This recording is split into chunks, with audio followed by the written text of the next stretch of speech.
Hello दोस्तों, उम्मीद करता हूँ कि आप सब लोग ठीक ठाक और खैर खैरियत से होंगे। आज के इस अमेजिंग प्लेटफॉर्म पे आप सब लोगों को खुशामदीद कहता हूँ। एक बार फिर मैं आप लोगों के सामने एक नए टॉपिक के साथ हाजिर हूँ। आज फिर से हम पढ़ने वाले हैं क्लास 8 में associative property with respect to intersection. अब कल हम लोगों ने क्या पढ़ा था? पिछली वीडियो में हम लोगों ने associative property with respect to union पढ़ा था। अब आज जो है हम पढ़ने वाले हैं associative property with respect to intersection. यानी एसोसिएटिव प्रॉपर्टी वो प्रॉपर्टी जहाँ पे जो है दो से ज़्यादा यानी तीन सेट हम इस्तेमाल करके ब्रैकेट भी इस्तेमाल करते हैं, वहाँ पे हम लोग यूनियन और इंटरसेक्शन के जरिए लास्ट को जो है या प्रॉपर्टी को जो है वो रिपाई करते हैं। देखो, सबसे पहले नंबर पे जो हमारे साथ आ रहा है वो यूनियन वाला जो फार्मूला था वो किस तरह फार्मूला थी? वो ए यूनियन यानी ए यूनियन बी पे यूनियन सी। इस साइड आप लोग बी और सी को ब्रैकेट में बंद करो। दूसरे साइड पे फिर आप लोगों को क्या करना है? A union B union C. वहां पे फिर आप लोगों को बी ए और बी को ब्रैकेट में बंद करना है, क्योंकि एक साइड आपने बी और सी को बंद किया, दूसरे साइड पे आप लोगों को क्या करना है? ए और बी को ब्रैकेट में बंद करना है। अब सेम टू सेम इसी तरह जो इंटरसेक्शन वाला फार्मूला वो भी सिर्फ यूनियन की जगह पे क्या इस्तेमाल होता है? इंटरसेक्शन। फिर से हमारे साथ B intersection C is equal to A intersection B intersection C. अब इस साइड पे आप लोग ए और बी को ब्रैकेट में बंद करो, दूसरे साइड पे आप लोग क्या बंद करो? ए और सॉरी, इधर ए और बी को ब्रैकेट में बंद किया है, दूसरे साइड पे आप लोग क्या करो? बी और सी को ब्रैकेट में बंद। ये हमारे साथ रूल है किस चीज की? जो फार्मूला है एसोसिएटिव प्रॉपर्टी की। अब देखो, लेट सपोज हम इसके लिए एग्जांपल लेते हैं, यानी हम सवाल अपने आप से लिख सकते हैं, क्योंकि ए बी सी तीन नानी सेट हमारे साथ आ रहे हैं, तो हम भी ए के लिए अलग सेट बनाएंगे, बी के लिए अलग, सी के लिए अलग। फिर बाद में इंटरसेक्शन निकाल करके हम वेरीफाई भी करेंगे कि सच में ये सही है या नहीं है। अब देखो, सबसे पहले नंबर पे जो हमारे साथ आ रहा है वो ए के लिए हम सेट बनाते हैं। ए इज इक्वल टू 1 2 3 4 एंड 5।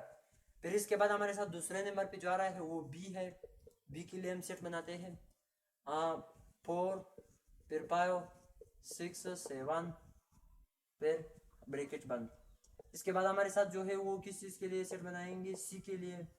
फिर 6 7 8 9 एंड 10। तीन सेट हम लोगों ने बनाए। अब देखो, सबसे पहले क्या करेंगे? हम फार्मूले का इस सेट को हल करेंगे, फिर बाद में वो दूसरे सेट को हल करके फिर छोड़ देंगे। सबसे पहले नंबर पे हमारे साथ क्या आ रहा है? इधर फार्मूले के बोर्डमास लॉ के मुताबिक इधर हमारे साथ क्या है? बी यूनियन सी ब्रैकेट में बंद है, तो इसका मतलब first we have to solve the bracket, फिर बाद में जो है हम ए और यूनियन बी, ए का जो है बी यूनियन सी का साथ यूनियन निकालते हैं।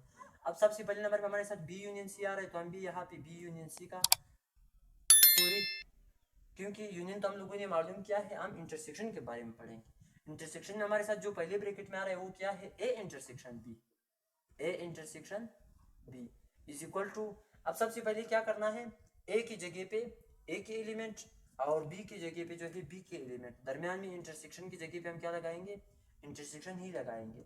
सबसे पहले नंबर पे हमारे साथ इधर ए आ रही है, तो इसका मतलब ब्रैकेट में हम क्या करेंगे? ए के एलिमेंट 1 2 एंड 3 4 एंड 5। फिर इसके बाद दरमियान में हमारे साथ जो आ रहा है वो क्या है? इंटरसेक्शन। फिर इज इक्वल टू, इसके बाद फिर से इधर हमारे साथ इधर हमारे हम लोगों ने जो लिखी है वो ए इंटरसेक्शन बी, ए की जगह पे ए की सेट, इंटरसेक्शन की जगह पे इंटरसेक्शन, बी की जगह पे अब हम क्या डालेंगे? बी के सेट। बी के सेट हमारे साथ क्या है? 4 5 6 एंड 7 इज इक्वल टू, अब इसका जवाब हम निकालते हैं। जवाब किस तरह निकालेंगे? इंटरसेक्शन का मतलब यानी the common element of both sets. अगर आप दो सेट का इंटरसेक्शन निकालते हो तो इन दोनों सेट्स में जो कॉमन एलिमेंट है सिर्फ इसको लिखना है। इट मीन्स कि it is called intersection of two sets. अब देखो हमारे साथ क्या आ रहे हैं? 1 2 3 4 5, वहाँ पे 4 5 6 7, दोनों में हमारे साथ जो कॉमन एलिमेंट है वो 4 5। अब हम क्या करते हैं? इधर 4 and 5 is the answer of A and B, क्योंकि हम लोगों ने ए और बी का इंटरसेक्शन निकालना है, वो हम लोगों ने निकाल करके 4 और 5 से आ रहा है, तो this is the first answer. अब इसके बाद हम दूसरा क्या करेंगे? ए और बी का हम लोगों ने यूनियन निकाला, अब सी के साथ भी सॉरी ए और बी का इंटरसेक्शन निकाला, सी के साथ भी क्या निकालते हैं? इंटरसेक्शन निकालते हैं। सबसे पहले फिर से हम क्या करेंगे? ए, अब इसके बाद इस बार जो है हम ए और बी का तो इंटरसेक्शन निकाला है। अब हमारे साथ जो बाकी है वो सी का इंटरसेक्शन बाकी, इंटरसेक्शन इधर सी, फिर इसकी जगह पे हम क्या लगाते हैं, इंटरसेक्शन लगाएंगे। अब इज इक्वल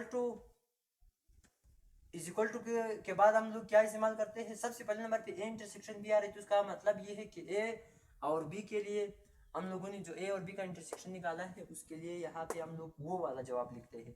तो अब देखो इंटरसेक्शन में हम लोगों ने क्या निकाला है, 4 फिर 5। अब इन दोनों को हम ब्रैकेट में बंद करके फिर बाद में दरमियान में इंटरसेक्शन है तो हम भी इधर इंटरसेक्शन लगा के आगे फिर बढ़ेंगे। फिर से हमारे साथ इंटरसेक्शन लगाया, आगे फिर हम क्या करेंगे, इधर हमारे साथ इंटरसेक्शन की जगह पे इंटरसेक्शन ए इंटरसेक्शन बी की जगह पे ए और बी का जो इंटरसेक्शन निकाला था वो लगाया। फिर इसके बाद सी की जगह पे हम सी के एलिमेंट डालेंगे। सी के एलिमेंट हमारे साथ क्या है, 6 7 8 9 एंड 10। फिर से हम लोग क्या करते हैं, दोनों का इंटरसेक्शन निकाल के जवाब मालूम करते हैं। दोनों का इंटरसेक्शन हम किस तरह निकालेंगे, हम इधर जवाब मालूम निकाल के मालूम करेंगे। फिर से हमारे साथ दोनों का इंटरसेक्शन है, इन दोनों में जो कॉमन, इन दोनों में हमारे साथ कॉमन क्या है, 4 5 6 7 8 9। There is no common element in both sets, यानी दोनों सेट में कॉमन एलिमेंट नहीं है।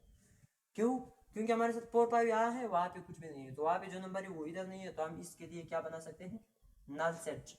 हमारे साथ जो आंसर है वो क्या मिला, नल सेट। ये हमारे साथ जो एक सेट का हम लोगों ने आंसर निकाला है, दूसरे सेट का आंसर अभी तक बाकी है, तो हम इसको भी निकालते हैं। वहां पे सबसे पहले जो हमारे साथ ब्रैकेट में आ रहा है वो क्या है, बी और सी। तो बी और सी को हम लोग क्या करते हैं, ब्रैकेट में बी इंटरसेक्शन सी हम लोग पहले निकालते हैं।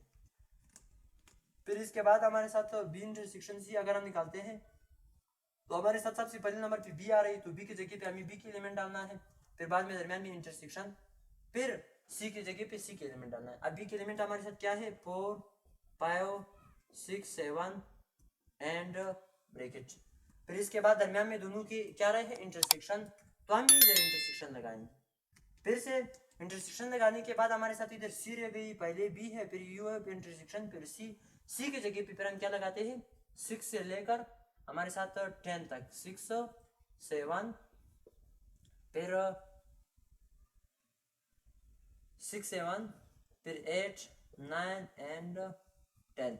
अब इन दोनों का अगर हम इंटरसेक्शन निकालते हैं तो दोनों में जो कॉमन एलिमेंट है वो क्या है, 6 7, क्या है 6 एंड 7। अब ये हमारे साथ एक सिर्फ बी और सी का जो है इंटरसेक्शन है। इसके बाद फिर बी और सी का जो इंटरसेक्शन हम लोगों ने निकाला है उसका इंटरसेक्शन हम ए से भी निकालते हैं। तो ए से हम किस तरह निकालते हैं, देखो सबसे पहले नंबर पे ए, फिर ब्रैकेट बी इंटरसेक्शन सी, क्योंकि हम लोगों ने बी इंटरसेक्शन सी मालूम किया है। अब इस बार जो है हम लोग क्या मालूम करते हैं, ए के साथ बी और इंटरसेक्शन सी का इंटरसेक्शन निकालते हैं। अब सबसे पहली स्टेप पे हमारे साथ इधर क्या आ रही है, ए, तो ए की जगह पे हम एक एलिमेंट डालेंगे। एक एलिमेंट क्या है, 1 से लेकर 1 2 फिर 3 4 5। इसके बाद दरमियान में इंटरसेक्शन, तो हम भी इंटरसेक्शन सेम टू सेम इसी तरह लगाएंगे। इंटरसेक्शन इधर लगाएंगे, फिर इंटरसेक्शन के बाद हमारे साथ क्या शुरू होने वाला है, इंटरसेक्शन के बाद बी इंटरसेक्शन सी, यानी बी के लिए हम लोग क्या इस्तेमाल करते हैं, जो बी इंटरसेक्शन सी हम लोगों ने जवाब निकाला है उसको इस्तेमाल करते हैं। अब इधर हमारे साथ ये वाला आया इज इक्वल टू, अब इन दोनों का अगर हम इंटरसेक्शन निकालते हैं तो जवाब क्या मिलेगा, 1 2 3 4 5 6 7। There is no common element in both set, that is why the answer is null set. तो इसका मतलब ये सेट और वो ऊपर वाला दोनों आपस में सेम है, इसका मतलब कि यहाँ दोनों साइड जो है वो बराबर है। किस चीज में, इंटरसेक्शन में, क्योंकि वहां पे फॉर्मूले में ये बताया गया है कि अगर आप लोग ए इंटरसेक्शन बी ब्रैकेट फिर intersection C is equal to है किस चीज की, A intersection bracket B intersection C के बराबर है। अगर आप इस सेट का इंटरसेक्शन निकालते हो फिर बाद में दूसरे सेट का निकालते हो, दोनों के जवाब आप लोगों को सेम मिलेंगे। यानी इट मीन्स कि आप ब्रैकेट चेंज करने से कोई फर्क नहीं पड़ता है, आप ब्रैकेट में ए और बी को बंद करते हो या बी और सी को बंद करते हो, there will be no difference. इधर भी सेम टू सेम इसी तरह है, A union B union C, यानी अगर आप ब्रैकेट बी और सी को देते हो या आप ब्रैकेट ए और बी को देते हो फिर भी फर्क नहीं पड़ेगा, you will get the same answer, क्योंकि ये प्रॉपर्टी, ये एसोसिएटिव प्रॉपर्टी में ये कह रहा है। अब देखो हम लोगों ने दोनों के जवाब निकाल के दोनों का नल सेट आया, तो इसका मतलब दोनों सेम मिल गए, वेरीफाई हो गए। उम्मीद करता हूँ कि आप सब लोगों को टॉपिक समझ आ गया होगा। इंशाल्लाह फिर नेक्स्ट वीडियोज़ में मिलेंगे, तब तक के लिए अल्लाह हाफिज़।